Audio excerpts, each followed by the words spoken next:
Hi guys, how is everyone? This is Fit of Crime, a walkie-talkie where I walk and talk at the same time. It's incredible. I haven't posted in a while. How is everybody? I hope everyone is really well. I hope everyone here in the UK is looking forward to the match tomorrow, and we shall see how that pans out. Anyway, it's weird to be walking on my own. If you don't already know, unfortunately I had to say goodbye to my beautiful friend, my gorgeous Aussie. 13 years of joy suddenly gone, and I am heartbroken, but I don't want to stop walking in the same routes. You know, I want to continue, although it feels a little bit weird to not have him right there. He'd got very sick and couldn't move by the end, so you know, we have to take responsibility as their friends to ease their pain, and I couldn't bear to have him in pain. But it'd been 6 months. He fought for 6 months. He was diagnosed with cancer and had an operation back in January, and he was told that he would be given, I didn't say anything about it on YouTube, but that's because I don't say much about what's going on YouTube. But he was given a month to live back in January, and he pushed forwards for 6 months. They're incredibly strong, and just to see that was so beautiful. Anyway, you know, they deserve the respect from us to not allow them to be in pain, and to know when to let them go, and they do end up kind of looking at you as if to say, please let me go. So it was the kindest thing. So this walkie-talkie is for Aussie, for little Osric. Oh, Alan Venicum. Well. So now you're a restaurant owner, gambler, you were an actor apparently, and you were in marketing apparently. Now you are a documentary maker and an author. But according to Alan, his book isn't just going to be on Amazon, it's going to be in Barnes & Noble and Wetherspoons, according to him, because he knows so much about the literary world, he can't actually remember the name of a bookshop in the UK. It's Waterstones, not Wetherspoons, which is a pub chain. Apparently, his book's going to be in Wetherspoons. Because he cares that much about what he's doing, that even choosing the right words doesn't really matter to him. So Alan is saying that he's Barnes & Noble are behind him. Now, Barnes & Noble are a bookshop, yes, but they're also a separate publishing house. So does he mean that the bookshop is behind him? What? And he said, I'm going to write a book, and they went, yeah, go for it. Or the publishing house is behind him. Now, people obviously got hold of Barnes & Noble because Alan said, Barnes & Noble behind me, all my books are going to be in Barnes & Noble, as well as every other manger bookshop. Every manger bookshop. I'm not quite sure what a manger is. Are we talking baby Jesus manger? I know what mange is, Alan, and maybe there's a case of mange going on. But a manger bookshop and Manger Tom, not really sure what you're talking about. But then again, words aren't Alan's strong point, which is why it's utterly bamboozling that he claims that he's going to write a book, which is so far non-existent. Anyway, so Barnes & Noble, he's going to have all this book, and all these bookshops, Barnes & Noble, are behind him. So people ring Barnes & Noble and go, have you heard of this book? Bearing in mind that from a book to go from its manuscript to being published and being on the bookshelves can take up to 2 years. And if you have a publishing house, which Alan claims he does, but I'm not going to tell you which one because all the 12s will get at them. By the way, Barnes & Noble have never heard of this book and don't know anything about it at all. So then Alan comes back with a video going, well, of course I don't know anything about it. Barnes & Noble's a bookshop. That'd be silly. Of course I don't know anything about it because my book's not written yet. I'm going to say, yeah. Well, which is it, Alan? You're working with Barnes & Noble, they're behind you or not? It just doesn't make any sense at all.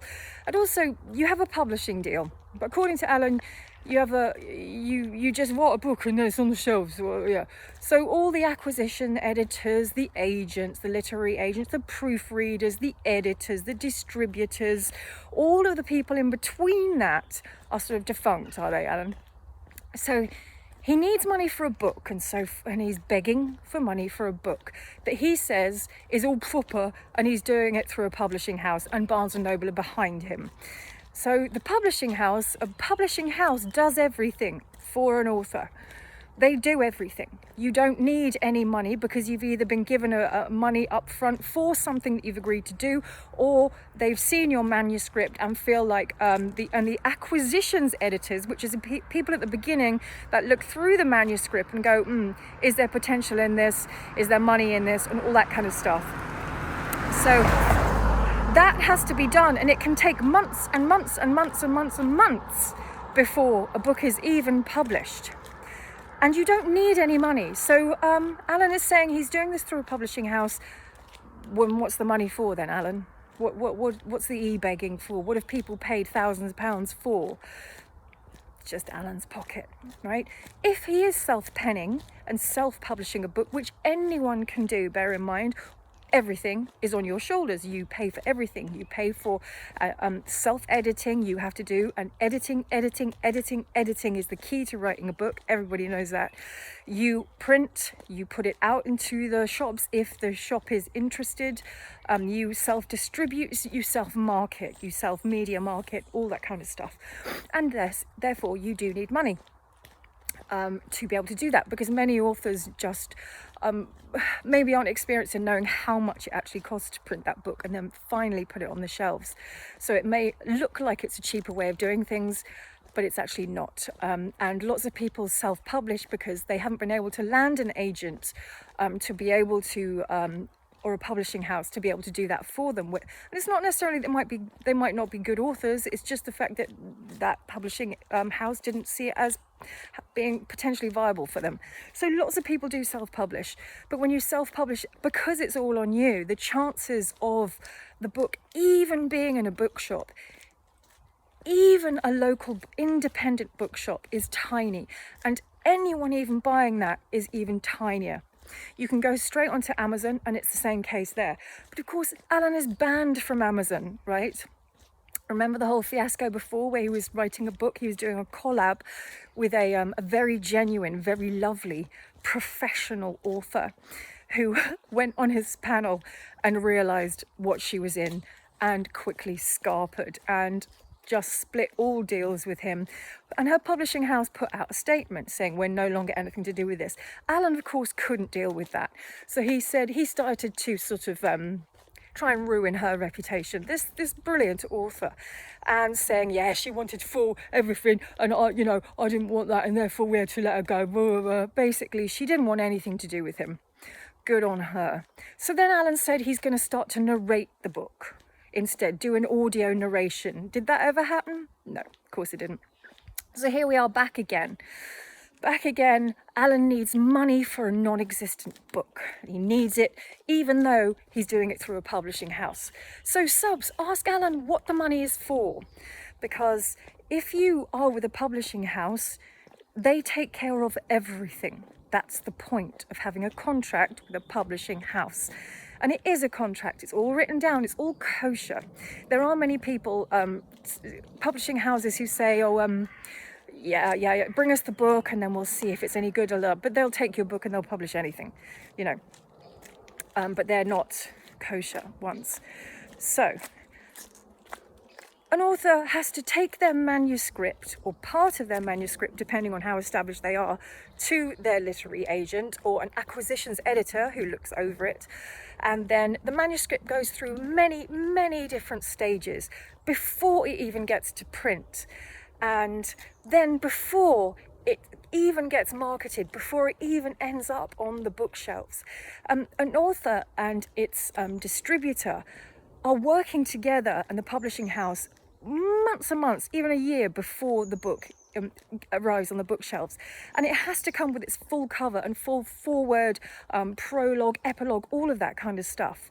It has to have the outside already done so that they can market it, because it's the marketing and all of that kind of stuff that will bring the sales, right? Alan just doesn't understand any of this. He just thinks, I need money to write a pretend book. Bear in mind, Alan can't write a book. And I know this is a little bit odd to say, Alan won't be writing a book. Now, he'll go under the guise that it's a ghost writer. Alan won't be writing a book. Alan does too many lives to have any time to be able to write a book. Writing a book takes a long time, a lot of research. And bear in mind, if you're just going to copy and paste things like the other lady who tried to write a book about Chris Watts did, and she was caught. If you just copy and paste, that's not legal. So you're going to be prosecuted for that, or it's not going to be allowed to be in the book. If you take bits of the discovery, images, just bits that you want to just stick in your book, you have to pay for those, or the publishing house has to pay for those. You can't just stick them in a book and then publish that. You can't do that. So if Alan is writing the book, he actually has to write the book, not just bits, copy and paste bits in. It's just like his documentary. He's going to copy and paste bits in, footage that he doesn't own, images that he doesn't own, and paragraphs that he doesn't own. And of course, that won't be able to happen. So this book, subs, isn't going to happen. The money that you're giving Alan Winnecombe, the armchair detective, is to fund his lifestyle, to fund himself. He doesn't work. He's already claiming a pension. He's not hard up, this bloke. He's just a scammer. So this book is just another scam. If you start to dig and ask questions, you'll either be blocked, got to switch arms here, either be blocked or he will come after you. Now, when Alan says that he doesn't watch other channels, he does. He's on there all the time. That's another lie. He knows exactly what other people are saying and he just tries to ruin them. But this whole book thing, listen, I don't care what Alan Winnecombe is like as a person. He's not a person that I would ever cross paths with. And but I do care about people generally. And that's why I do these videos. I do care that someone is online lying and begging for money and getting the money for such appalling lies. And he's pushing it and pushing it and pushing it. Subs, he's insulting you more and more and more. And, you know, he says he'll have the last laugh and that he's laughing at all these people who speak up. And bear in mind, the people that speak up against Alan, he calls trolls, when Alan is the troll channel. The Armchair Detective channel is the troll channel. Look at them all. They're all mostly felons. They've all had sort of fracases with the law. They've all just gone from one drama to another, one disaster to another, one chaotic part of life to another. Just ducking and diving and just going around doing all different things because they're not a master of one thing. They can't be, because then they'll get caught. And they have to keep moving on and ducking and diving and hiding and lying and being under the shroud constantly. That's what these people are. And these people won't have the last laugh, because as time goes on, more and more things are being exposed about him. It's not about him as a person, what it kind of is, it's about his actions. And anyone who gets on at people like me, just on our own, making videos, we don't have a hive mentality, we don't have a mob mentality. I just, on my own, saying what I think about this scammer. You know, I'm not part of a group. I don't, you know, follow in other people's theories or thoughts. It's just a comment on factual things that are happening, which is that Alan is lying. He's lying about the book. So people are giving him money for a book that is not happening. It just gets to the point where you hear all these stories, and I do feel that there is a little something wrong with his head, because I've never seen a person behave so outlandishly in terms of their lies. It's worthy of a documentary itself. And I'm sure in time there will be one. Just saying. But this latest one is such a blatant, it's got to the point where Alan is almost flirting with the lies, flirting with the fact that he can get away with it, you know.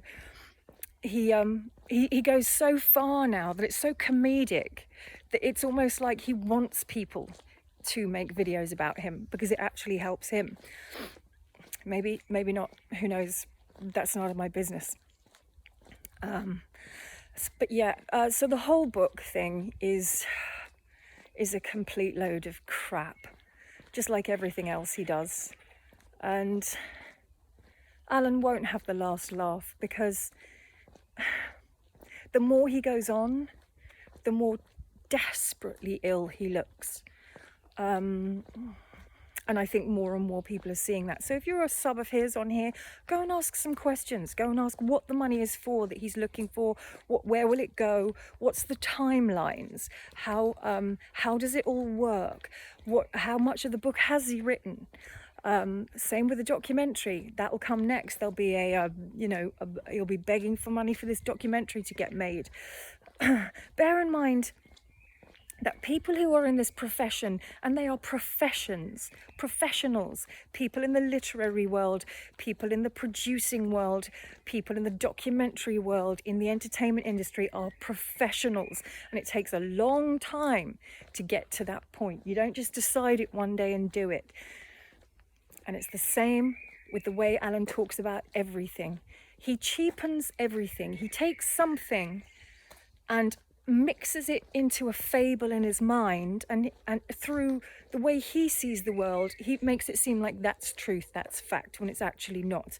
So the way he even talks about people who like D.A. Rourke, D.A. Dork, he calls him, because that's nice, isn't it? It's a really intelligent way to speak about D.A. D.A. is appointed by the government, or allocated by the government. It takes years and years and years and proving yourself to study, and then be able to prove yourself more, that the government elects you onto a certain case to do your job. Anyone at the CBI, the FBI, have trained for years and years and years and have more knowledge than any of us about this case. More knowledge than any of us ever will have, including you, Alan. But yeah, Alan makes them all into these sort of cartoon characters, like the Simpsons, and so his latest video, oh right, yeah, they shut it down after an hour, they shut the house down. Did you see any of this? And then he puts up a stock picture of someone in a white suit with a caution tape that he's just found from the internet. Alan thinks that he knows about the discovery, and he doesn't know anything about the discovery, because it wasn't all shut down. They were doing their job for hours and hours and hours and scoured everything. But Alan, sitting at home in his flat, scamming money from people and not getting off his lazy arse, thinks he knows more about the case than anyone, you see, because that suits his wallet. But he doesn't. He doesn't know anything that everyone else knows. And by the way, this has just sprung into my mind. My thoughts and condolences go out to Abigail's family and friends at this time. Now, that was a lady who knew her stuff. And he doesn't know. So he spins this narrative that everyone is just stupid. You've got Dozy Chris there. You've got Nicole Kessinger, who is this like booby, trapping into this sex web of something. You've got Shanann, who is just, this driven. You've got D.A. Dork, who's a bumbling. You've got Tammy, who said, apparently Tammy's a friend of AD. Remember when she was going on his live? Oh, you got old Tammy, he calls her. Yeah. And you got Coda, he did this and he did that, and I'll show you this and I'll show. It's all crap. It's all crap. They scoured the house. They did their work. They did everything apart from go to trial. That's the only thing that didn't happen. And it was nothing to do with them being unprofessional.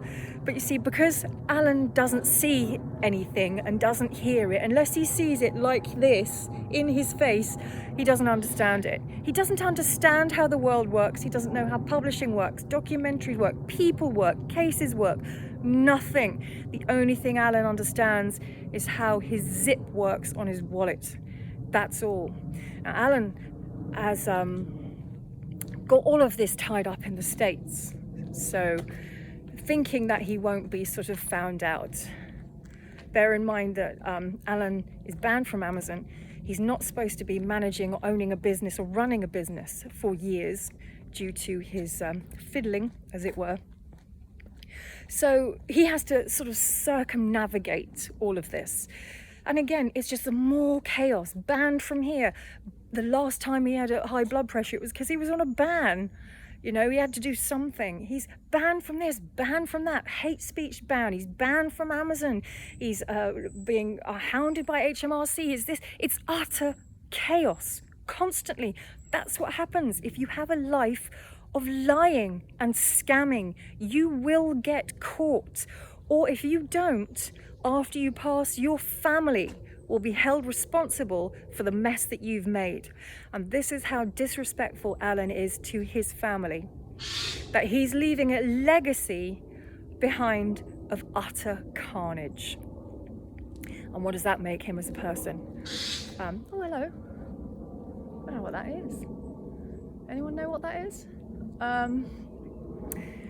Yeah, so I just wish that his subs would realize at this point, guys, how much trouble they're in mentally if they're even believing a word Alan says.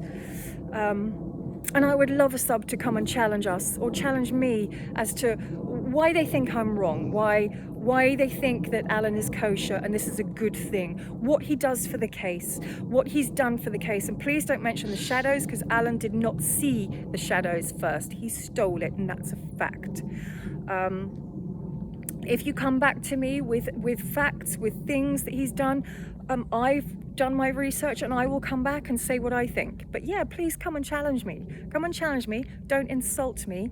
Come and challenge me as an adult and tell me why you think and believe that Alan Vinnicum and the AD channel is A, truthful, and B, doing something good. Anyway, that's my rant for today, and thank you so much for listening. And let's all take responsibility for how we behave online. Let's not threaten people for having their opinion. We can disagree, and people are allowed to speak, but be respectful in that as well at this stage. You know, if you find yourself threatening someone on a personal level, take a step back and go, why am I doing that? If you find yourself accusing someone of outlandish things, i.e. abuse here. Oh my God, there's an amazing falcon. I wonder if I can show you.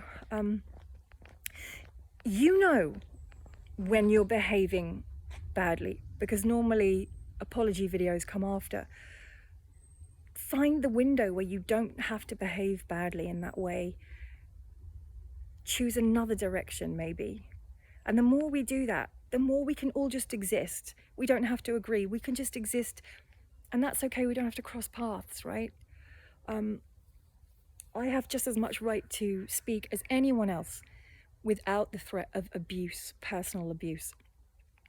So let's remember that, guys, that we are not children, we're adults, and life is challenging enough, you know. So hold the abuse and swallow it and let it go, rather than heaping it on someone else's shoulders.